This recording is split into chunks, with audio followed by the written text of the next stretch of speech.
Hey, what's up everybody? BDO44 coming at you with another video. Alright, so my charger broke, or at least I think it broke. It's not charging, so it might have been something along the lines of me maybe having moisture in it somehow, spraying my phone down to clear it up.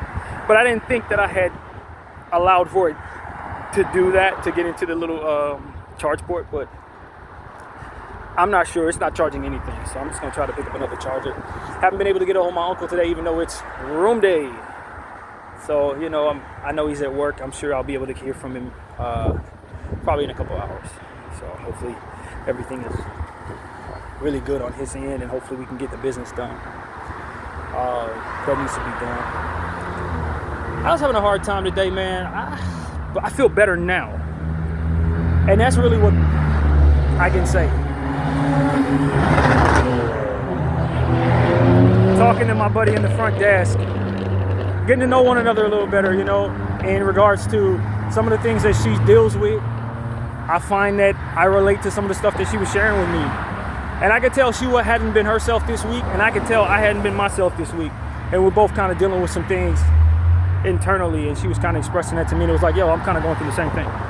So that was really refreshing. It helped me feel better from the time that I left the room, where I was really like, yo, I'm forcing myself to have a good day, to the conversation I just had with her for the last 5 minutes or so, to now I feel a lot better. So that's really important, to have people that relate to you, and just a relationship with God, you know, praying for people and just seeing how God works in making them make you feel better. So that's exactly what it is, and I hope I did the same for her as well. And that's the power of prayer. But yeah, man, it's just been a tough morning. I just have not felt like myself. Yesterday I felt the same way, to be honest with you. But to be honest as well, it was like it wasn't bad, in a sense that I felt the word awkward doesn't fit, but I felt a little off-centered. But it led to me stepping outside of my routine a little bit. I made the video that I made yesterday, getting out the house at like 4 o'clock, walked around, made a day of it, did some really good art yesterday. The creative spaces stemming from unbalanced moods can create for some great art, or make for some great creations, or whatever I'm trying to say. So that's kind of what it is. Today is just, if anything, I just felt like, man, my anxiety just really rears its ugly head when I'm forced to call my uncle and ask him for money. It ain't got nothing to do with him. He's a very easy person to talk to, and I look forward to speaking with him on Sundays for Bible study, and anytime he calls, I'm happy to see him, hear him from him. He doesn't bring about any negative thoughts or make me feel uncomfortable. It's just the idea of having to call somebody for money every week to pay for my way, and then the anxiety of not knowing if this is the week where it's not going to come, and then the reinforcement of the understanding that, yo, you are not taking care of yourself, and all the different things that naturally come to a man when they're in that space, I think are compounded by my natural anxiety and my overall mental space. And I just am tired of it, you know. I don't imagine I'm more tired of it than he is. And then the reinforcement of, I don't have a right to be so unhappy in this space when you literally have somebody paying your way, and all the difficult things that people go through in life, and, you know, trying to make a way for themselves or go without. The last thing I have a right to do is gripe. That is a reality. That doesn't invalidate my feelings for the frustration of my circumstances, but it does reinforce that I'm living in a space where I perceive myself as so burnt out of work that I'm willing to back myself into spaces where I may not have what I need, and thus may not be able to identify as somebody who can provide for himself and others. It just compounds a lot of negativity, and even though it's all in my head, it has effects on me that feel physical. Just like a lot of things mentally.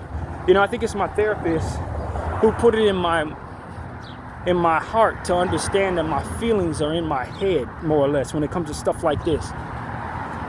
But to be on the inside of these type of things, it really feels like a strain that doesn't find itself as detached from the physical as maybe people who on the outside would like to apply their understanding of those anxieties too.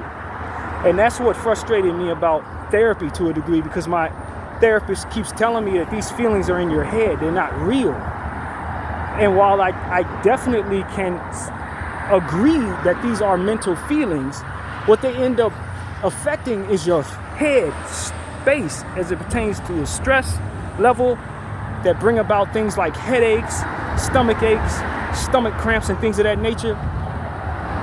Stress on anybody can affect you in that way. But when your stress indicators are awry, it has a physical toll that it takes on your body, messing with your body language, messing with your ability to focus, and all of these different things that really do have physical reverberating effects upon the mind. And I think people who don't have mental illness of any kind don't necessarily relate to that. But I would ask them to explore the body language of a person who's under deep stress or mental anxiety. Do they look like their posture is up? You look in their eyes. Do they not have red eyes at times, or look like as if they're suffering from a headache or something they perceive to be a headache? A lot of times those mental illnesses really do bring about physical detractions from a person's overall being. They may not be dealing with anything that you feel is physically enabling them or disabling them, but their perception of their stresses provide them a great deal of disruption to their overall balance and how they operate in their life. Maybe they're not eating as much because of these mental health stresses. Maybe they're not showering as well in some cases because of these mental health stresses. Or they may want to feel like they need to lay in bed to overcome these stresses, which further eats away at their health. So it's a lot of things that I think get brushed aside when people who don't have these mental illnesses or these deficiencies of the brain or whatever may try to identify how to overcome them. They'll just tell you it's all in your head. And while it is, that for which is affected in your head, if it indicates stress, it will affect your body. And that's why I think I find myself so frustrated at times when I go to therapy, because I don't believe Lydia really suffers from that type of thing. So I think if she's looking at it from the outside in, just like anybody else who's trying to empathize with something they don't feel in someone else. It's just in your brain. It is in my brain, but because it's in my brain, it feels like it's affecting my body. And the power of suggestion from stress really does have reverberating effects upon the body. Hence, ulcers and things of that nature. So when I think about the stomach issues that I have, that I assume are probably some ulcers or something like that, although I'm not certain, we'll know soon. But when I think about that, it's like, it may be fake stress that's manifested from mental anguish, but it's not independent of the effects of what real perceived stress actually is. There is no difference. Even real stress in your life is just a perception of your circumstances, and furthermore, all of the different things that could maybe your responsibilities or dangers or pressures or whatever. It's all within your head, and your ability to perceive, and your intellect is your ability to identify what's coming at you or what is going on around you.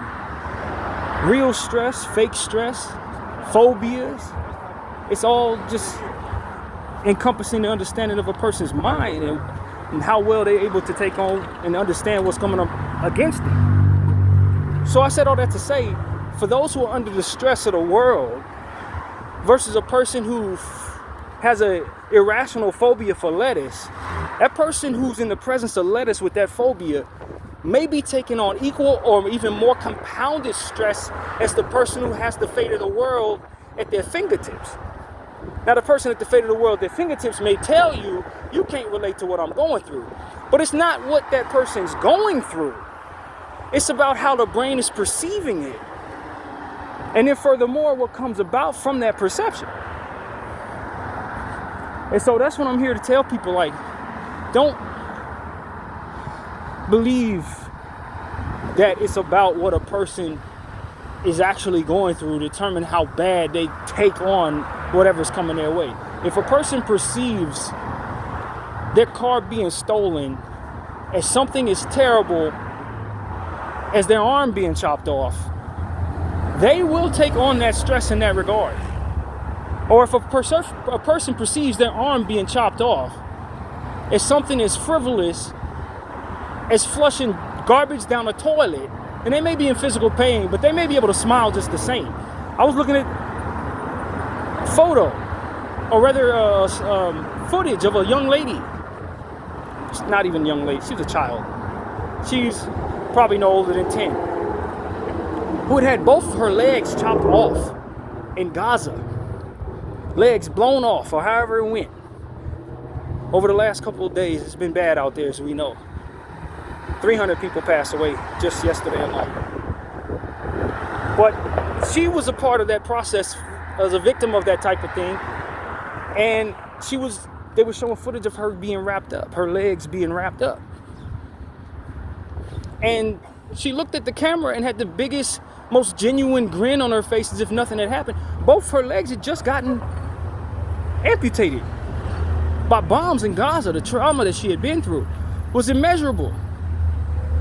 But she had been through so much, and it had become so normal in her circumference to go through this, that she, in all of the pain that she must have been feeling with these fresh wounds of missing legs, was still able to not only smile, but grin at the camera with a big smile as if she's fine. I'm telling y'all that you never know what people are able to endure based on what their level of perception or understanding is, or their level of strength or mental strength or spiritual strength, for which I think has a lot to do with how one handles certain things that may be perceived as stressful in their lives. But somebody else go through something like that and they want to die. You see what I'm saying? So it's like, it's not always what comes at you. I think it's how you react to. And let me tell you, man, as I think about myself and how uncomfortable, or whatever the word would be, I feel with just simply making a phone call. I want people to know that that's really common for people who've went through trauma as a child. That's really common. That's what I was talking to my buddy about. She might have went through something. I don't know what it is, none of my business. But I was telling her that I had been through some traumatic stuff that led to my anxieties. And she told me, she went through a few things that she believed it led to how her difficulties may be in that regard. And so it's like, for us to be able to simply turn it off, just because the need to turn it off is in place, it may not be something that is possible to our perception. Not to give myself any passes, nor to defeat myself in regards to what may need to be done in life, because I definitely want to be able to answer the bell on anything I got to do. But the truth of the matter is, I got some things that I have not overcome in this process, and maybe will not. But that doesn't mean that I'm in a space of defeat, or that I'm not willing to answer the call when it's time for me to handle my business. And I think that that's something I need to declare in this phone. I suffer from something. I don't want to be in this situation. I struggle with that, and I accept that at different times in my life, and I come back around and to struggle with it some more. But the reality is, if it were as simple as just going back to work and doing an 8 to 6 job, or whatever the hours would be, 9 to 5 job, and just not feeling like it was no problem, I would already be doing that. Because this ain't no fun.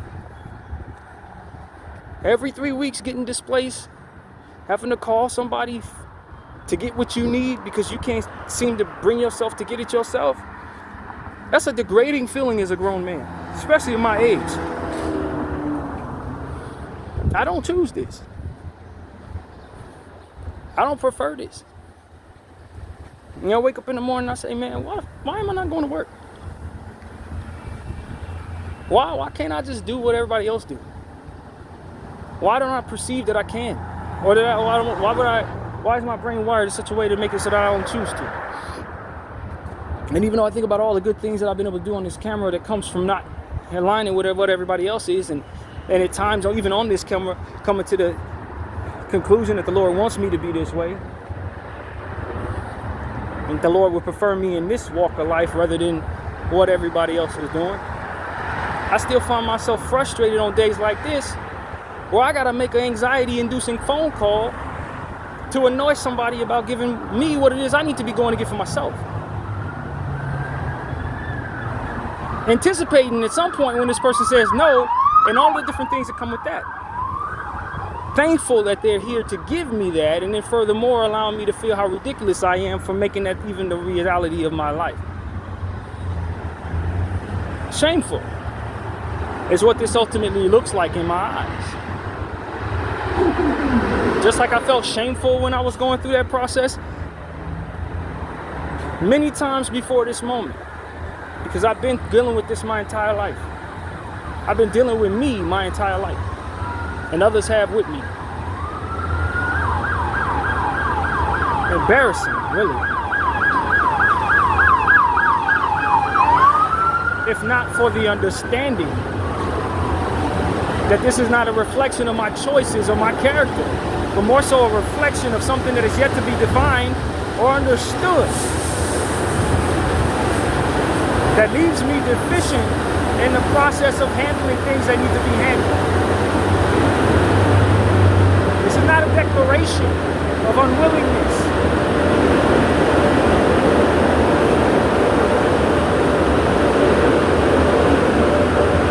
But a self-awareness of deficiency that is further frustrating than I'm even leading on.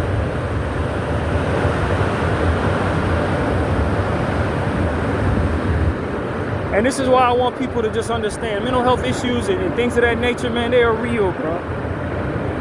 At different levels, different people, some don't have any problems at all, but they are real. And if a person could snap out of their mental illness so that they could face the world head on just like you are able to without these mental illnesses, I think most of those individuals would choose to. I think they would choose to. People who suffer from deep, debilitating anxieties, irritation of the nerves, or whatever the heck you call these interests, that keep them working against themselves or make it so that they don't function as you would consider normally. These are things that I don't think many people who harbor these issues would ultimately hold on to if not for the unfortunate nature of not being able to drop them.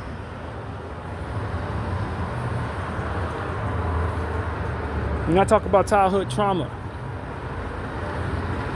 and then I think about what's been going on with these kids over there in Gaza, and how willing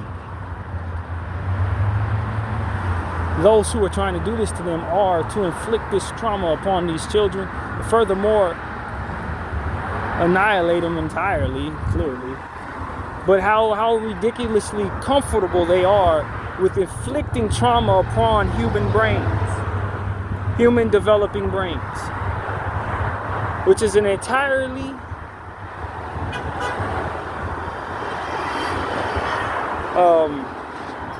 discarded of part of this equation, but one that I have on the forefront of my mind every time I speak about what's going on in Palestine.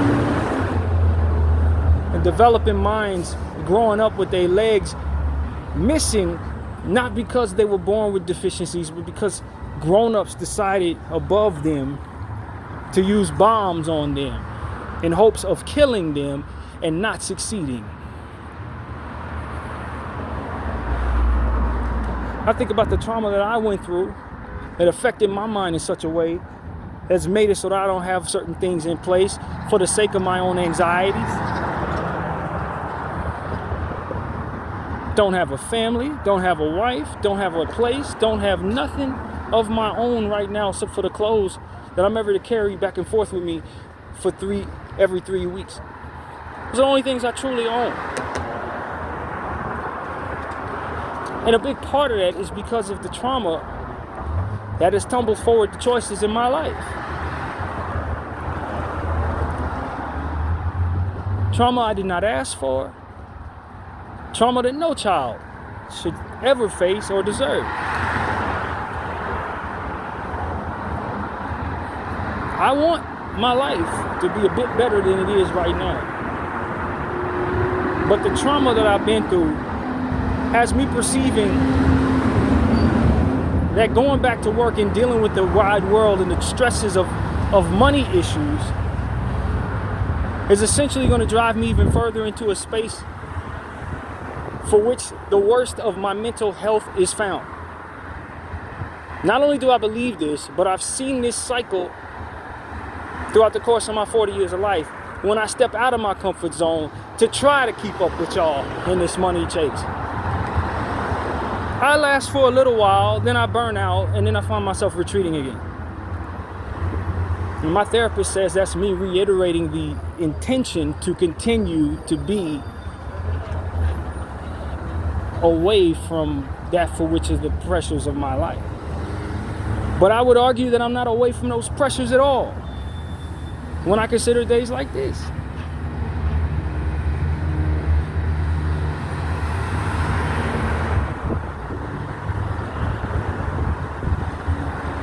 These days are a lot harder than going to work was every day, especially when I had a job I didn't hate. Sometimes I got so comfortable with my job that I was afraid to lose it, only to find myself in this space someday down the road again, having went through this several times in my life. I'm telling you, man, I don't choose this.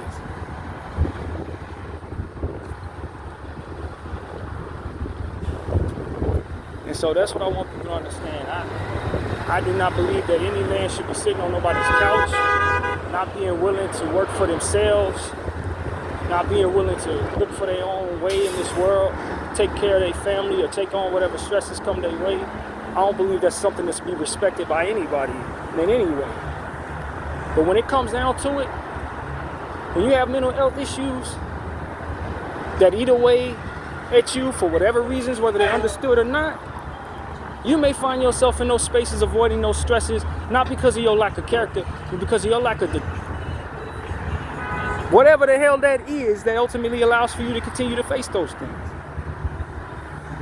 And the mental health concerns are robbing a lot of people, and misdiagnosis is robbing a lot of people. And then furthermore, the medications and the drugs that people take to try to help themselves through these circumstances are robbing a lot of people.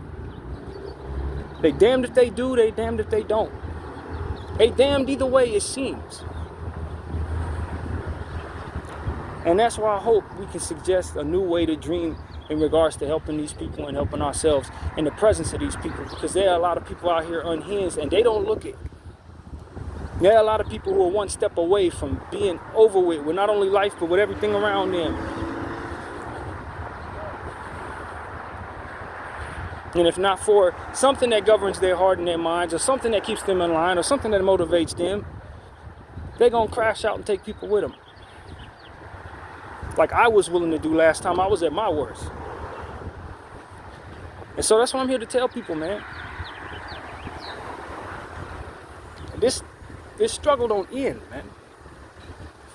Until life ends or until some type of solution comes that we don't have in our lives with the struggles that we suffer from. This is why a relationship with God is so important to me. This is why I stand up for what I believe in is so important for me. This is why going against the grain as it pertains to going against the status quo when talking about freedom, being deserving in Palestine. It's so important to me because I got to be able to look in the mirror and be proud of me. Because when I look in the mirror with the presence of the circumstances that I've created for myself, with my anxieties, and with my choices to flee the stresses that ultimately are debilitating in my life, There's nothing to respect based on how I was raised. When I look around me and I don't see nothing but myself in a room that I don't own, away from everybody I love, I understand that there's not a whole lot to respect about that. So I gotta be able to weigh that against something I'm willing to do that maybe others aren't. So I'm not interested in the government telling me I don't have a right to speak on what's going on in Palestine. Because I'm not interested in the government at all as it pertains to what it is that makes me respect myself. I know standing up for what I believe in and furthermore saving somebody else is what's most respectful in my eyes. I gotta weigh that against my unwillingness to work.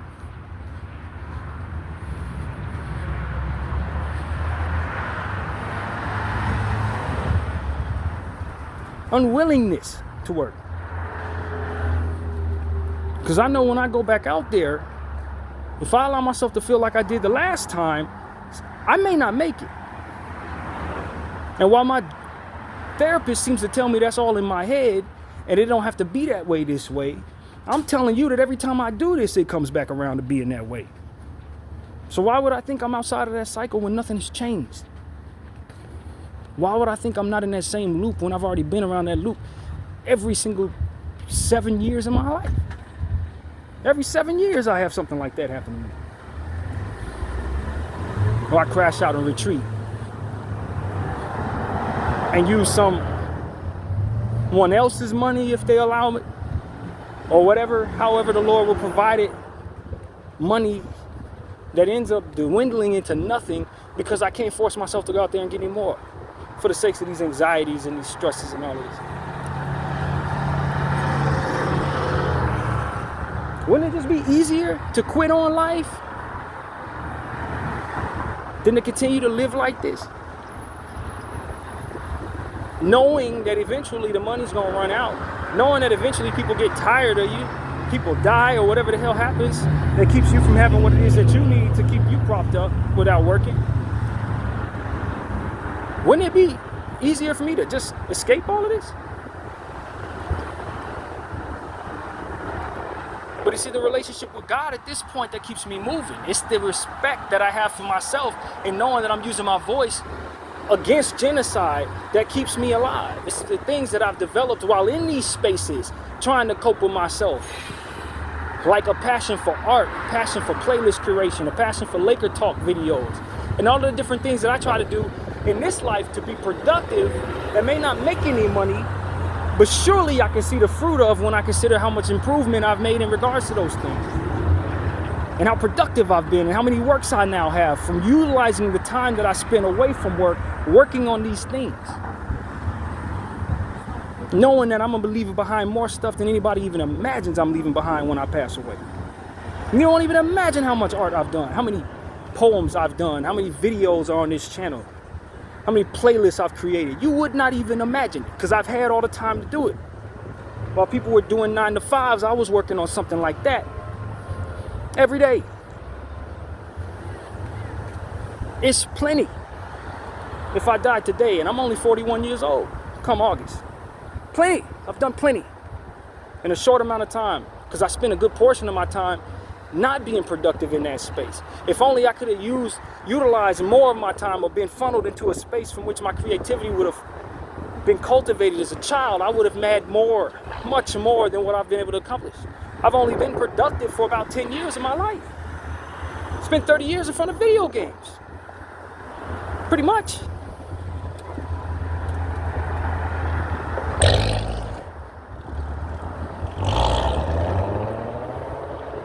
And so I want people to understand, man, I do not lack respect for self because I continue to find it elsewhere outside of the things that are simple about a man, like having enough and having a family and making a way, having a job. I had to find ways of looking in the mirror and respecting myself outside of those things because there was nothing in me that could drive me back to those things, even if I want the results of what comes with having those things.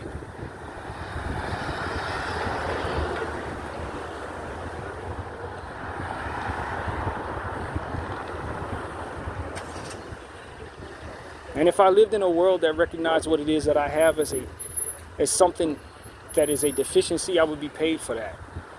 If they thought of what it is that I suffer from as a disability, I would get my money that I need. Or at least some of it. But they don't, apparently. They don't identify me as anybody other than somebody who just refused to go back to work. Somebody who just probably need a little time off and then get back to it.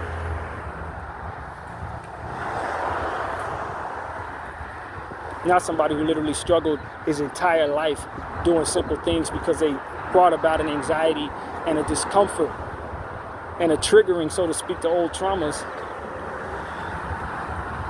that were debilitating in nature. Not as somebody who struggles with not shutting down repeatedly. Deep depression and anxiety that has kept me in the bed for weeks at a time at times. As a child. Somebody who allowed himself to get straight F's despite being smarter than a lot of the people around him in school. Because he couldn't bring himself to do any homework ever because of the stress of being judged by anybody for doing anything outside of what it is I actually felt aligned to do. I wasn't studying anything y'all told me to, and I could control the fact if I get straight F's. Trying and getting C's, trying and getting D's didn't seem worth it to me, especially when I didn't trust who was giving me what. I was smart enough not to trust him. It's the truth. I was bright enough not to trust any of these people as it pertains to them giving me what it is that I needed in order to be able to function in the world that was coming. I knew they weren't. I knew they were racist against me in a lot of cases. They didn't like seeing black people succeed. They didn't like seeing black people do anything but reinforce the destruction of our own people and the principles of white supremacy. That's all they really want to see us do. I understood that when I was 4 years old, watching Roots. So I want people to understand something about me. I could thrive in this world in the ways that others do. If not for the understanding and the anxiety that comes with it. The more you know, the more terrifying this world can be. The more you understand, the more you find yourself staying away from certain things if you're me. And that plays a part in why I stay away from doing certain things too. It reinforces why I'm right for not working as we understand it to be, when we know we're sending our money over to Israel to slaughter children in Gaza.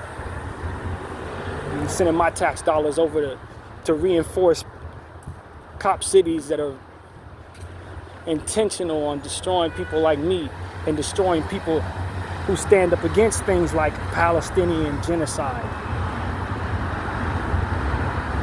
They're using our tax dollars to fund those who are going to brutalize us for standing up against the killing of children. And you think I want to go back to work to paying the taxes of these people?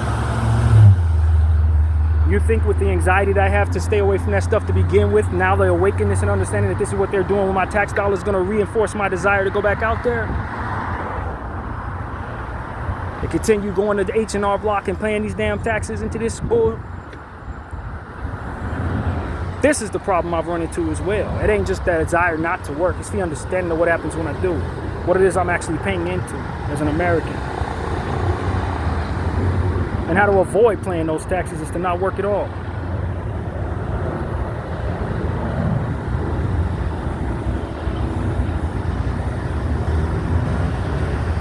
I'm telling y'all, man, I'm tired. But my relationship with God is so strong that I'm not quitting. This is the first time when I feel exhausted but not interested in quitting in life. Every other time I felt this bad, I always wanted to die. Right now, I just want to get outside and make a video and give some perspective to my understanding and to my life. It's like I always do. And speak about things that don't affect me but still are hurtful to me, like genocide. That's my legacy. I don't have to, and see, it's the enlightenment of how getting closer to God that's helped me understand. I ain't gonna be here that long any damn way. At best, I'm almost halfway through life. I ain't got that much time left. I ain't gotta worry too much about oh, this suffering is going to last forever. Life ain't that long. It's a long time, but it ain't that long. So when you consider the prolonging of an era of your life or the prolonging of suffering and things of that nature, you just remember you ain't here that damn long. Make the best of it. Invert your sadness and your energy of anxiety into production, which is what I was telling my buddy there. Write. She was telling me she likes to write. Get back to it. Use these moments to be an influence on others and to leave something behind that's ultimately going to define who it is you want to be or who it is that you tried to show that you were.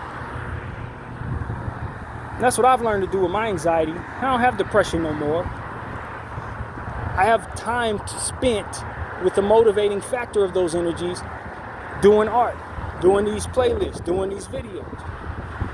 Instead of laying around the house wishing for death, I turn that energy inward and create with it. I'm in a good space as it pertains to the mind that I have and the struggles that I have. My spirit's in a good place. I still suffer the same energies, but I ain't using them the same way.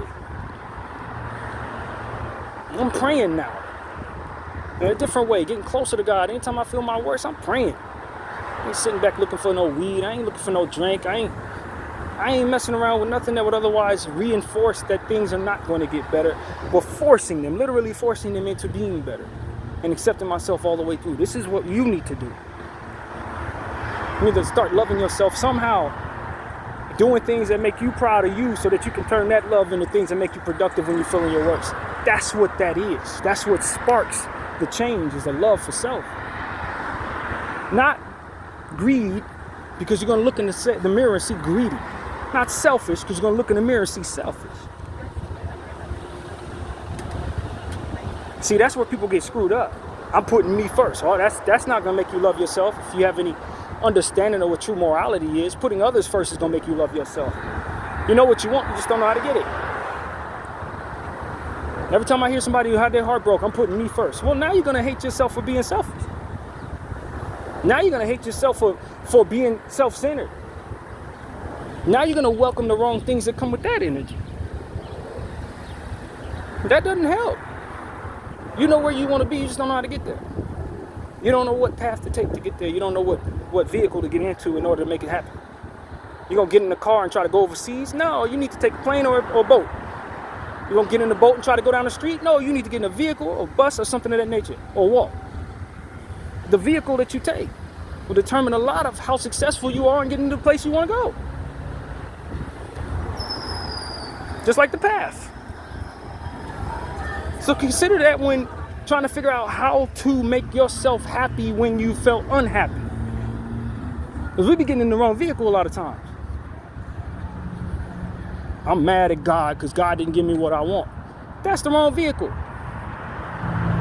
You need to be turning to God and saying, God, how can you make it so that I want what it is you provide? And make it so that I can live without what it is I don't have. So that I can be at peace and survive. Instead of going against you because of what it is that didn't come my way. When I don't even know what come with what, as we often talk about. That's the right vehicle to get to where you're trying to go. A lot of people have anxieties and frustrations and traumas. They can't sleep at night because of things that they did. And they're going to continue to do things they shouldn't do and make you hate you. You align your wants and your thoughts and your standards with things that are going to welcome the wrong people into your life. And then the wrong things come with that. And then you find yourself living a harsh life. Change what's in you first, then you can start welcoming the right things. You're not going to be drawn to the wrong things because the culture in your mind is going to lead you the right way. These are the right vehicles to make us happy. We just don't know how. We don't know how to want those things. We don't know how to condition ourselves for those things. We'll condition ourselves for a bad job so we can have a little bit of money. But won't condition ourselves to not want bad food so that we won't die. You're going to condition yourself one way or another. Why don't you condition yourself to the proper way to survive? We're going to do all the wrong things so that we can live with, instead of teaching ourselves how to make the best of having very little. Wrong vehicle.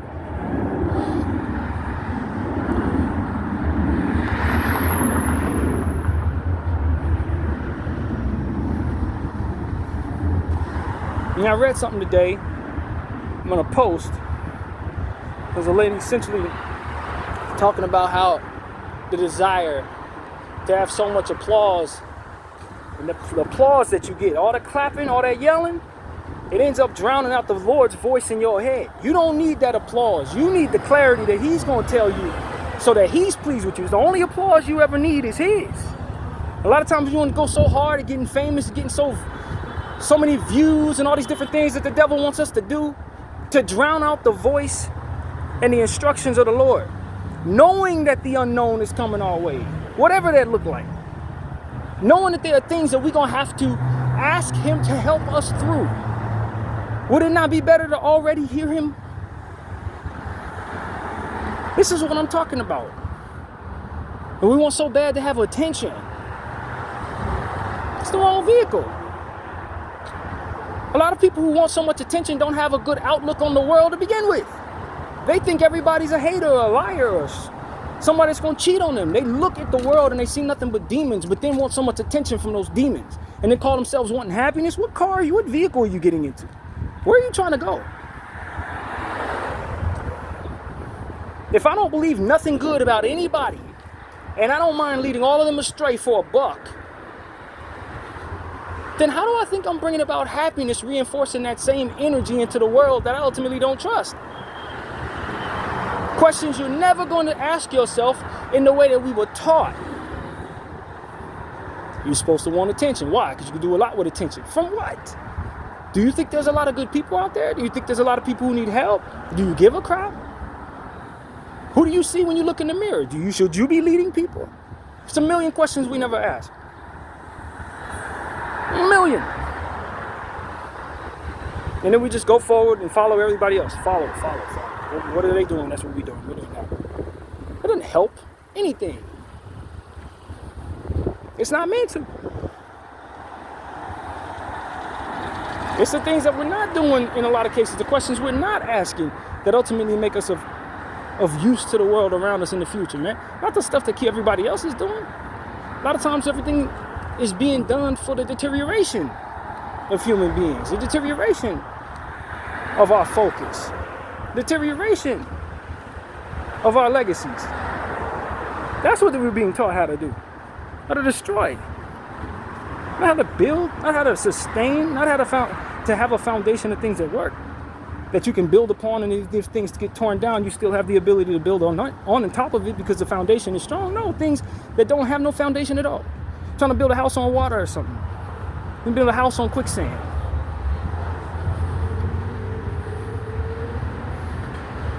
I mean, it comes down to just understanding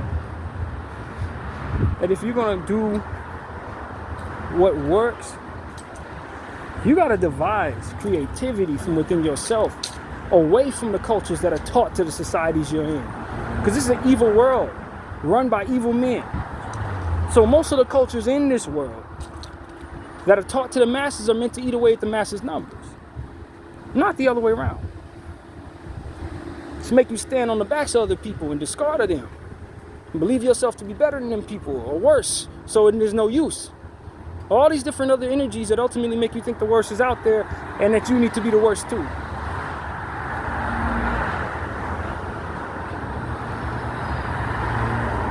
And then we consider ourselves victims in this space. No.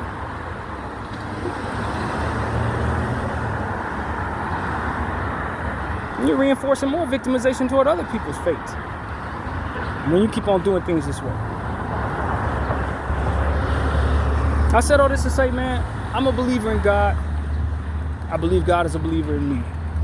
And so with the deficiencies that I have as a human being, struggling with my life and struggling with where I'm headed, struggling where I've been and struggling with where I'm trying to go, wanting things that I cannot seem to receive because of issues that I don't even understand within myself, and a soul that I've learned to love deeply about in regards to myself, pointed at the unselfishness that I hope to display. I understand that I may always live in a space of confusion so long as I'm influenced by this land. It tells me I need to do this, need to have that in order to respect myself. And I need to be like this, I need to have that in order to see a man in the mirror. And then it takes A relationship with God that's going to bring me through that fall. Bring me through days like this where I wake up frustrated once again, but still feeling privileged enough to say, man, at least this frustration is attached to something that's being given, instead of the frustration of having to go hunt for my food, or the frustration of having to survive through genocide, or the frustration of waking up not having my legs or what have you. So I want people to understand, man, even within my struggles, I don't sit up here feeling too sorry for myself, none more than to say I want to be able to help someone else. And I can't. It's about as much sorry for me as I'm going to be able to do. Because I know what true suffering is. I see it in my phone every day, and I see people turning away from it, just like they do to people out here in these streets who don't have a way. They don't care about them, and they don't care about you. They don't care about God. And as a result, they don't care about themselves. And they're affecting the world with what it is that's in them, that is indifferent, reinforcing that the world is exactly what they say it is. No good.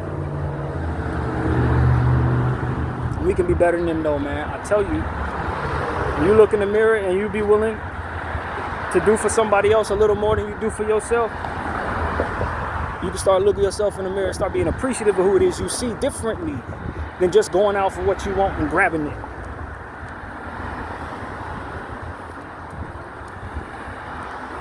And you're willing to give and sacrifice, live without certain things, be of service to other people when they really, really need it. Then you start looking in the mirror saying, man, I was a good person. I deserve to feel good about myself. Whatever these demons are that's telling me I ain't doing too good, man, I weigh that against this for which I just did. That made somebody thank me for something. They thank me, why can't I be good to me? They appreciate my presence, why can't I be appreciative of myself? These are the things that are going to make you heal on the inside of the trauma that you've been through, especially if you've done things you had no business doing to hurt others. That's the only way you're going to overcome it. It's being a better human being. It's the only way. As I told y'all, man, the cure for depression is giving. Unselfish giving, man. It's the only way. Otherwise, we're just going after ambition, trying to bring ourselves a bunch of things that are going to make people hate us, further make us hate ourselves. And bring about stresses that come about from only those spaces of mind. Life is hard, man. It's hard enough. We don't have to make it hard on ourselves. Chasing things that the devil wants us to chase just so he can eat away at our numbers, that ain't going to help us. That ain't never solved or healed anything. So that's what I want to say, man. That's what's on my mind right now, bro. I would love to tell you I'm having a great day, but I think I'm going to make the best of it. That's the point. It ain't about just going along with the day and then furthermore being unhappy. It's about trying to turn that into something that can work for me, that can work for somebody else. So that when I go toward a mirror, I look in the mirror and I see somebody I'm cool with. Like, yeah, I'm all right. He might have had a bad morning. He might have felt some anxiety, but I look in the mirror, I see a decent human being today. Maybe he's deserving of feeling better. Maybe I'm going to force myself to feel better because of it. Maybe that's all I need to be able to lay my head down and be able to sleep at night. A little better in the presence of my struggles.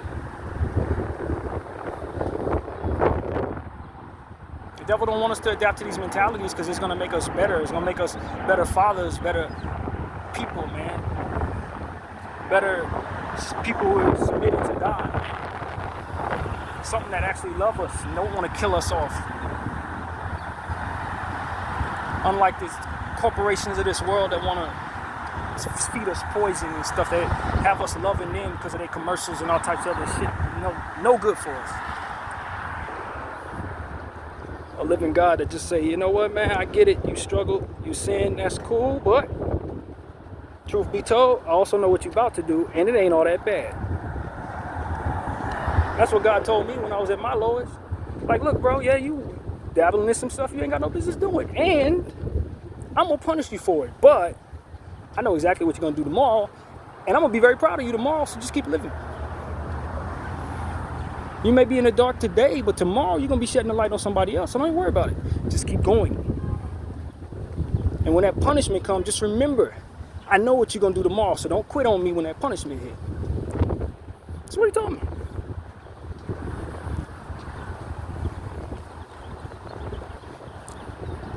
And so that's why I want to tell people, man, God is merciful. It ain't just something that religious people say. This is what I've seen in my own existence, man. This is why I'm still here.